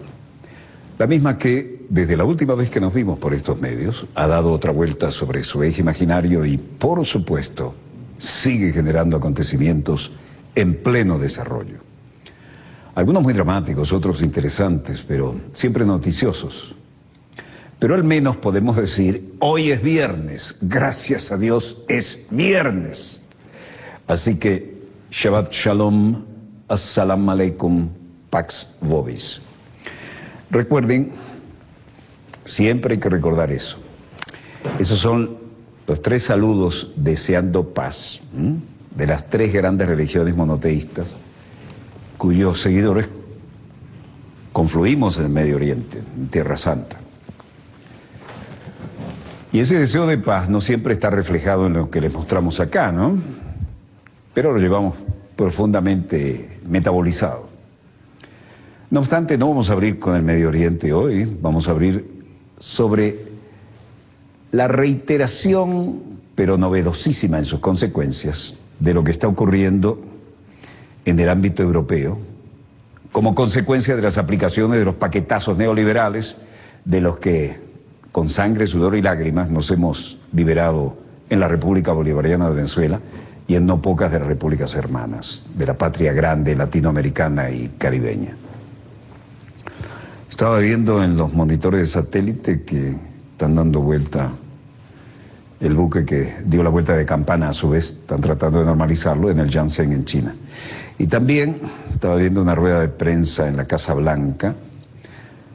Vamos a ver qué dice, vamos a ponernos con AP, señor director. Cyberspace. We're talking about activity that is frequently and regularly evolving. And we have seen our adversaries use innovative techniques and to learn from their previous efforts to try to find vulnerabilities in our system and to exploit them. And that means that our defenses and those who are responsible for protecting these systems. Bueno, tecnicismo respecto a defensa. Vean que está llena hoy, ¿eh? Siendo viernes está llena la sala de prensa. Esto está interesante. Bueno, al menos tenemos una afro donde debía estar la requerida, querida y nunca olvidada Helen Thomas, que era la que de verdad hacía las preguntas que dolían. Esa no tenía pelos en la lengua. Bueno, la atacaron miserablemente y a su edad, ya era casi octogenaria, andaba ahí, cuando tuvo que renunciar a su posición como líder y decana, realmente acabaron con la vida de ella. Bueno, aterricemos en nuestra realidad de la pauta de hoy. Los vericuetos de Washington son demasiado complicados para un análisis pre-video. Vamos a hablar de cómo están reaccionando los pueblos en la vieja Europa. De paso, hay novedades interesantes. España, resulta que ahora en España están, sobre todo los jóvenes, se están viniendo otra vez a América hispana. ¿Qué pasa? ¿Ya no somos sudacas? ¿Cómo tenemos que hacer ahora para devolverle la cortesía? Tuvieron sus 15 minutos de fama, sus 15 minutos de economía recalentada y ahora están como el diablo y vuelven las carabelas, vuelven a nado ya. ¿Cómo le vamos a llamar ahora para devolverles el cumplido? Hispacas, ya que nos llamaban sudacas. Me gusta ese neologismo. Bueno, los hispacas ahora se vienen a nado a América Latina. Están tan mal allá, después que los que iban de aquí a trabajar allá eran llamados sudacas. El nuevo riquismo es malísimo, sobre todo si uno no tiene ideas claras. Nunca es bueno. Pero esos momentos de euforia económica con gente que no tiene los valores claros, pese a toda la historia que tienen detrás, es patético. Y ahora resulta que están tan mal que se vuelven a América. ¿Cómo le llamaremos? ¿Hispacas? No somos tan vengativos, no es que vengativos no somos justicieros, pero tampoco somos tan estúpidos como para escupir para arriba, porque siempre les cae en la cara, como les cae ahora a los hispacas. Mejor vamos a Alemania. Hay mejores recuerdos de allá, pese a todo. Y vamos a mostrarles cómo están las cosas. Globos con las caras de los líderes de las democracias europeas. Elija el suyo. Esto es una protesta ordenada y pacífica en Alemania, en Múnich o München como quieran, y en Garmisch-Partenkirchen. Acá hay un caballero para el lobby de la campaña de la organización One, Andreas Hubert, que dijo: exigimos que se respete el medio ambiente y exigimos también más aire caliente del G7. En términos concretos, esto significa, están luchando contra la reunión de las 7 grandes economías que jamás han solucionado hasta ahora con sus planteos neoliberales las necesidades del pueblo, ¿no? Dice, va a aparecer hablando Andreas Hubert. Wir fordern mehr als heiße Luft von den G7. Das bedeutet... Exigimos que paren la cosa del aire caliente del G7. En términos concretos, eso significa, en primer lugar, que cumplan con las promesas de desarrollo existentes. Necesitamos más dinero, como ellos habían prometido. Necesitamos ayuda para el desarrollo y, en segundo lugar, también se necesita un cambio cualitativo de las ayudas existentes. Aún queda mucho por hacer en favor de los países más pobres y para apoyarlos. Y, en tercer lugar, no se nos permite olvidar a los niños y las mujeres que sufren de nuevo en los países más pobres frente a la discriminación. Como anfitrión y como única mujer del G7, no hay que olvidar que la canciller alemana Angela Merkel tiene un papel especial que desempeñar. Y luego Chris Derksen-Hubert decía: Visión Mundial está aquí en la cumbre del G7 para enviar un mensaje a los líderes del G7. Ellos tienen la oportunidad de este año, en 2015, de hacer una gran diferencia para los niños en el mundo. Vean que los ponen con salvavidas a todos, ¿no? Parece que ninguno se salva de esto. Pero en fin, de alguna manera están enviando el mensaje. Acá está Chris Derksen-Hubert. They have an opportunity this year in 2015 to make a major difference for children in the world. Tienen una oportunidad este año, 2015, de hacer una diferencia a favor de los niños del mundo. En el pasado el G7 ha tomado decisiones importantes y siempre financiación para poner fin a las muertes evitables de los niños en todo el mundo. Y luego dice, la mayoría de las muertes de los niños, más de 6 millones de niños que mueren cada año, es por desnutrición. No tienen suficiente comida, no tienen suficiente comida que sea nutritiva. Están muriendo de enfermedades como malaria. Tenemos que conseguir mosquiteros, suficientes mosquiteros, algo tan tradicional, ¿no? Mosquiteros tratados, por lo que no vayan a ser picados por mosquitos que los están matando. Ellos están muriendo de cosas como la diarrea, y esto tiene que ver con el agua potable, que no es potable, es sucia. Todas estas cosas hay que saber cómo lidiar con ellas y sabemos cómo prevenirlos. Y estamos pidiendo a los líderes del G7, los poderosos que se reúnen aquí, a tomar medidas para salvar la vida de los niños. Crystal Waschenschmidt dice, en el pasado el G7 ha discutido temas de la salud de los niños y había iniciativas y se llevaron a cabo, fueron vistos avances concretos, pero no es suficiente de momento. 6 millones de niños menores de 5 años mueren cada año de diarrea, malaria, neumonía. 6 millones de niños cada año y estamos exigiendo decisiones concretas del G7. Este número debe ser derribado, ahí está Obama, ¿no? A todos los grandes del G7 le llaman a su conciencia. Oxfam insta al G7 a fijar públicamente un plan para abandonar el uso del carbono. Mira lo que pasaba por allí, un Osprey. Recuerden que les dije, este es el avión que despega como helicóptero cuando coloca los motores en posición vertical con unos rotores gigantescos, ¿no? Pero después que está en posición, los cambia hacia adelante y vuela como avión. Lo llaman el fabricante de viudas, no crean que es la gran cosota, ¿no? Mató demasiados pilotos de prueba y aún después de haber pasado las pruebas, pilotos y paracaidistas que iban atrás, toda la tripulación.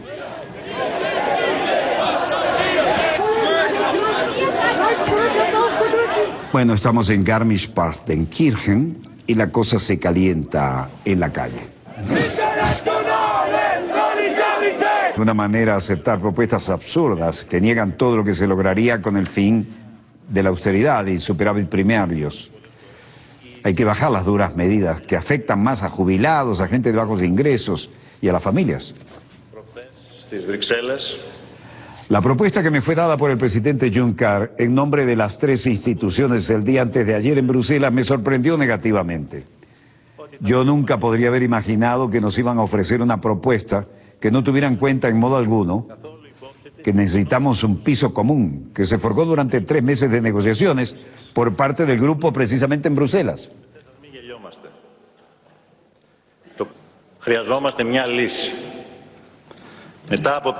Necesitamos una solución. 5 años después necesitamos una solución concluyente, tanto para Grecia y Europa, una solución que ponga fin a cualquier discusión antes de que Grecia abandone el euro para siempre.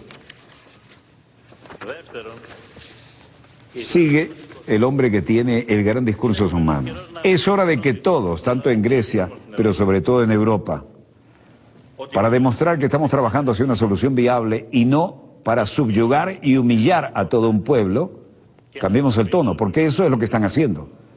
Y si hacen eso, deben saber que tendrán el efecto contrario.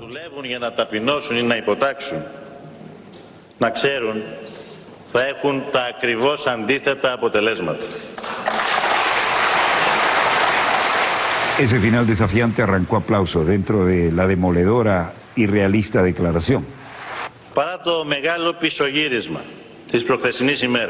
A pesar del retroceso de ayer, estoy convencido de que estamos más cerca que nunca de un acuerdo. Lo que yo sugiero es un cambio en las políticas. Rehn, peso muerto, recuperar la confianza para ver lo que podemos salvar. Y no nos engañemos, la gran batalla no es ahora. Ahora solo estamos tratando de conquistar una dunita de arena, pero hay una montaña que tenemos que vencer después de esto, y que es los términos del tercer rescate que nos están trayendo. No hay que olvidar que es la gran batalla, esa es la gran batalla. Tsipras califica la propuesta de Bruselas de irreal y absurda. Nos encontramos en la fase final y a la vez más difícil de las negociaciones.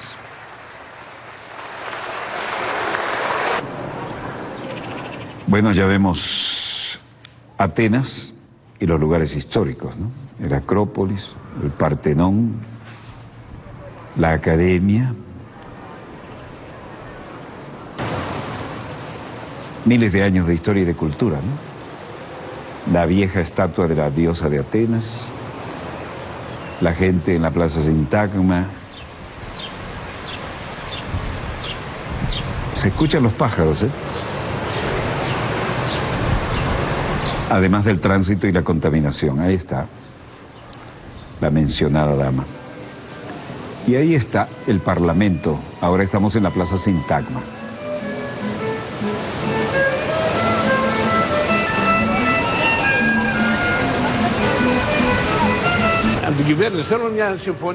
La vieja Atenas sigue en pie. Dimitris dice, queremos que el gobierno cierre un acuerdo para que podamos salir de este callejón sin salida, porque estamos en un limbo y es una vergüenza para Grecia. Nikos dice, estamos muy preocupados, debemos permanecer dentro de la zona euro. Este joven Yanis dice, queremos un gobierno que vaya a generar confianza y proporcionar estabilidad política. No podemos continuar con esta inestabilidad sin saber qué nos va a traer el día siguiente. Lo que queremos es la estabilidad y la seguridad para que podamos avanzar de la mejor manera posible. Caterina Papadopoulou, tenemos que permanecer en la zona euro pero con medidas justas y aplicables. Nada más.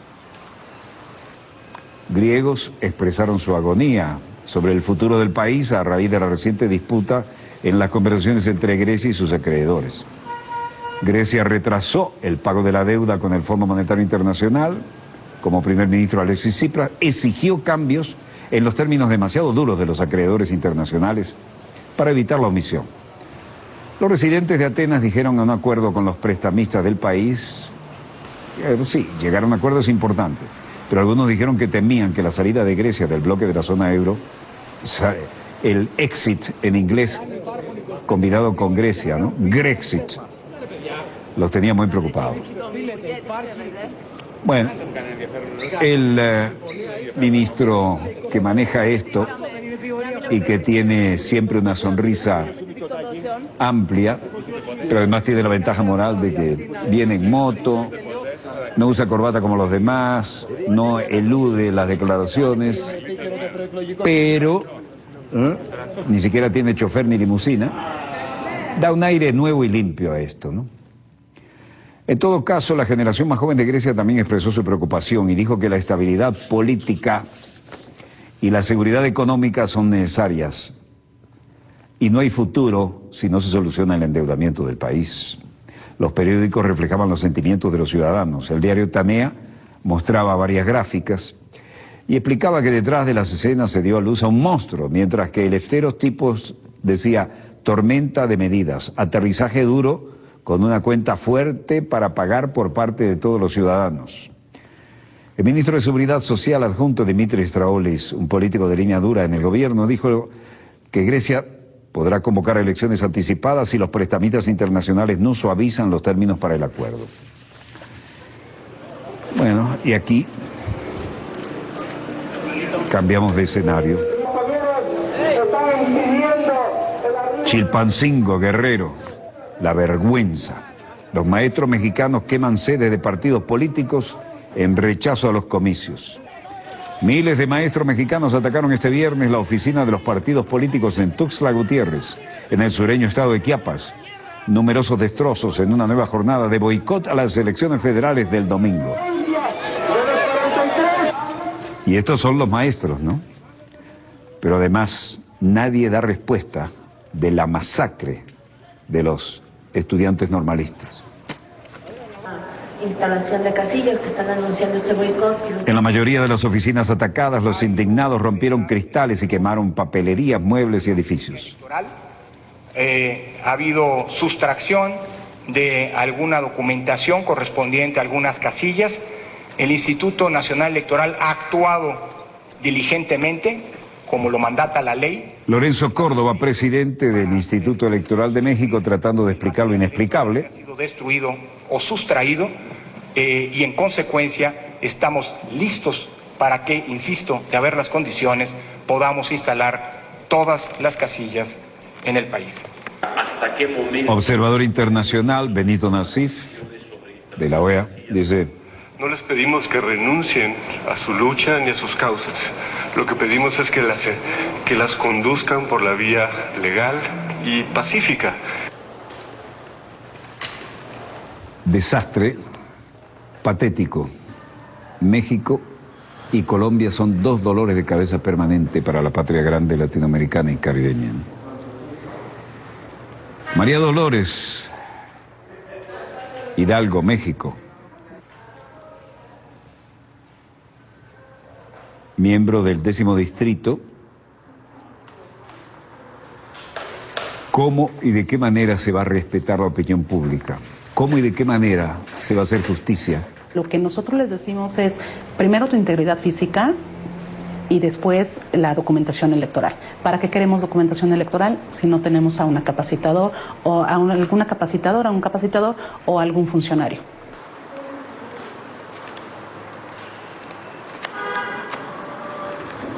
Ricardo Cruz, un residente de Oaxaca, daba una idea de la falta de fe en el sistema, en las autoridades y en cómo funciona todo. Por ahora, todo lo formal se lleva adelante, todo preparado. ¿Qué pasó con las más de 40 vidas de los estudiantes normalistas? Tenemos la versión en la que creemos. Los mataron a todos porque protestaban. Los apilaron sobre leña, los cadáveres. Los rociaron con petróleo. Le metieron cauchos viejos. Y arriba de ellos otra camada de madera y petróleo. En Oaxaca ocurre esto, caray. Ya se ha rebasado todas las leyes, todo el orden. Ya es difícil Oaxaca.